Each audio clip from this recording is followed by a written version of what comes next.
Bonjour à tous. Aujourd'hui, je voulais évoquer avec vous 5 habitudes ou gestes que je pensais écologiques et minimalistes, mais en fait qui n'étaient pas du tout. Le premier, c'était au niveau des biens d'occasion et notamment des vêtements. Il y a près d'une vingtaine d'années que j'achète des vêtements d'occasion et je me suis aperçue qu'en fait, j'en achetais plus que de besoin. Souvent, il y a des offres dans les friperies. Par exemple, un vêtement vaut 4 euros, mais si vous en achetez 3, vous les payerez 10 euros. Ou encore, si vous en achetez 5, vous les payerez 15 euros. Et ça me poussait à la surconsommation. Maintenant, je suis davantage raisonnée. J'essaye d'acheter ce dont j'ai besoin ou envie, mais parfois je me force à faire une offre groupée. La deuxième situation, c'est au niveau de mes équipements. J'avais envie de m'équiper de manière durable, d'avoir peu de biens, mais des biens solides et qui durent. Et en fait, je me suis mise à acheter des biens de qualité alors que j'avais déjà ce qu'il fallait à la maison, même si ce n'était pas des biens forcément top top. Ils faisaient l'affaire en fait, ils faisaient le taf. Je vais vous donner l'exemple de mes saladiers ou encore de ma passoire. J'avais plein de saladiers en verre et une passoire en plastique.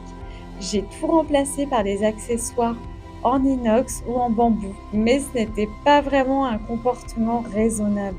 La troisième habitude que j'avais, c'était de fabriquer mes cosmétiques moi-même. Depuis une quinzaine d'années, j'achetais énormément de matières premières sur un site très connu qui vend des huiles essentielles à prix abordable et j'y avais pour habitude d'acheter toutes mes matières premières. Donc par exemple, pour faire une crème pour le visage, j'allais acheter mon huile végétale, mon hydrolat, l'émulsifiant, le conservateur, également un arôme pour l'odeur, voire j'ajoutais encore d'autres produits par-dessus et j'utilisais une petite quantité de chaque. Et au final, je me retrouvais avec beaucoup de produits à la maison et souvent je n'avais pas le temps de les finir avant la date de péremption. Le quatrième point, c'était au niveau de l'achat d'un robot cuiseur. Mon idée, c'était de manger sain, d'avoir des bons repas tout prêts à la maison et je me disais que ça allait être économique.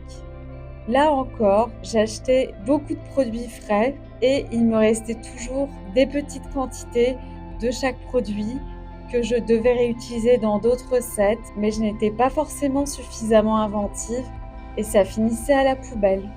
Le cinquième, on reste sur le gaspillage alimentaire. Je voulais évoquer avec vous les applications anti-gaspi de type Too Good To Go ou encore Phoenix. J'avais l'habitude d'acheter beaucoup de paniers et chez les mêmes commerçants.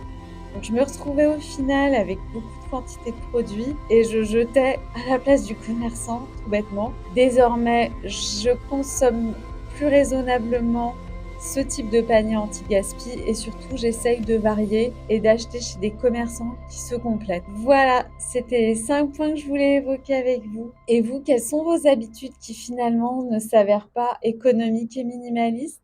N'hésitez pas à me le dire en commentaire. Sur ce, je vous dis à très vite. Ciao!